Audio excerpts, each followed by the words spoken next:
C'est absurde. Je suis à la fois écœuré et blessé. Moi, je suis heureux.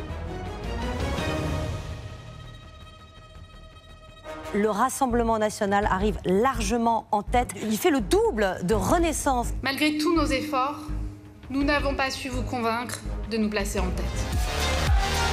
Ce soir, un vent d'espérance s'est levé sur la France et il ne fait que commencer. J'ai décidé de vous redonner le choix de notre avenir parlementaire par le vote.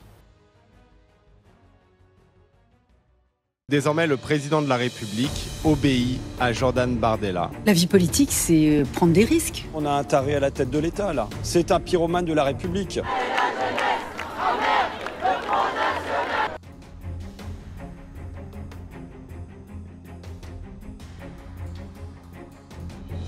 Par la bourse de Paris déjà qui perd quasiment 2%. Ça traduit le fait que les marchés ne savent pas où va la France exactement. La crise de 29, elle a débouché sur le nazisme en Allemagne, mais elle a débouché sur le Front populaire en France. Un Front populaire. Nous l'avons fait, nous avons réussi à nous mettre d'accord sur... LFI au pouvoir, je pars. Je suis en tête à gauche, donc voilà les conditions. Elles doivent être remplies. Patatras, nous sommes unis. Je ne fais pas ça pour être Premier ministre. Moi, je pense à Laurent Berger. Nous avons toujours gardé une ligne d'indépendance totale. Une alliance avec Marine Le Pen, clairement, c'est ce que vous nous annoncez? Une alliance avec le Rassemblement national. Les masques tombent. La France est menacée par l'alliance honteuse des Insoumis. Honte à vous. Oui. Vous ne méritez pas le nom qui est inscrit sur votre façade, monsieur. Votre diatribe m'honore, madame. C'est quand même le président de votre parti, Éric Ciotti. On le vire.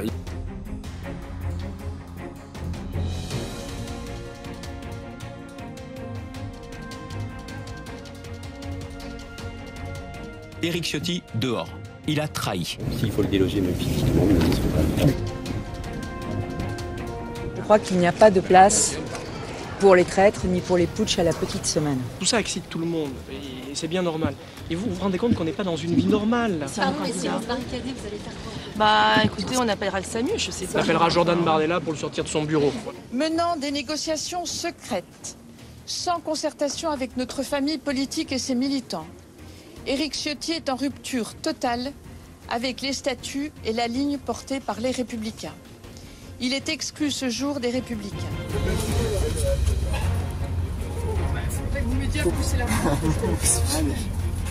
Pardon, mais quand on se barricade dans un siège et qu'on ne sait pas que la secrétaire générale a le double des clés, c'est assez inquiétant sur ses capacités à gérer les problèmes de sécurité des Français.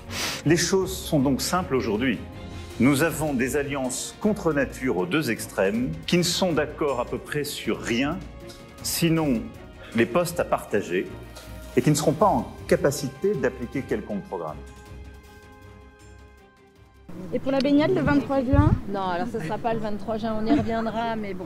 J'appelle à soutenir partout en France, dans toutes les circonscriptions de France, les candidats uniques de la coalition des droites. Je dis, moi, que c'est le record du monde de la trahison. Vous ne démissionnerez pas avant 2027. Non, sorte de quoi ce canard qui n'a jamais existé? C'est absurde. Qui va être le Premier ministre en cas de victoire de la gauche? Est-ce que c'est vous? Je m'en sens capable.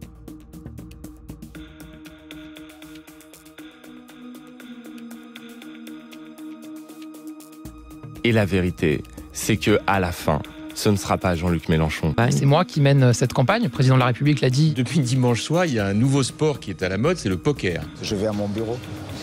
Je suis président du parti. Mais vous avez été exclu hier? Mais il n'y a pas eu de bureau politique hier.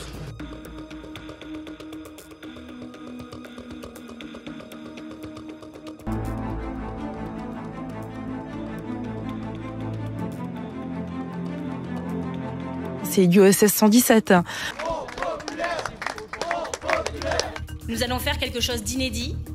Nous allons faire quelque chose de grand pour notre pays. Je sens le goût de la victoire. Elle est à portée de main. Le 30 juin et le 7 juillet, l'avenir nous attend. L'histoire nous regarde. Et c'est pour ça que ces élections du 30 juin, elles sont majeures. C'est un choix de société.